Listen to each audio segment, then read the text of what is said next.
Kian mewabahnya virus corona atau COVID-19 yang saat ini terus meningkat dan terjadi di berbagai daerah, membuat aktivitas keramaian hingga peribadatan mulai ditiadakan, salah satunya kegiatan peribadatan umat Kristiani di gereja-gereja di wilayah kota Lubuk Linggau. Mulai ditetapkannya status siaga, gereja-gereja di kota Lubuk Linggau sudah memberlakukan ibadah secara online dan streaming. Hal ini dilakukan untuk mengantisipasi penyebaran corona atau COVID-19.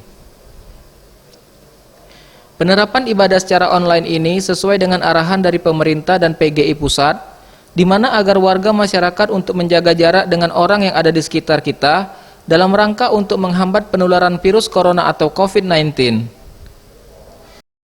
Jadi gereja dalam hal ini tidak lagi mengadakan kegiatan sebagaimana biasanya, tetapi mulai memakai online, live streaming maksudnya melalui video. Jadi mereka jemaat atau umat bisa beribadah di rumah masing-masing. Berdasarkan data pengurus PGI Lubuk Linggau, saat ini jumlah gereja yang ada di kota Lubuk Linggau berjumlah 19 gereja dan mulai minggu lalu sebagian besar gereja sudah tidak mengadakan kebaktian.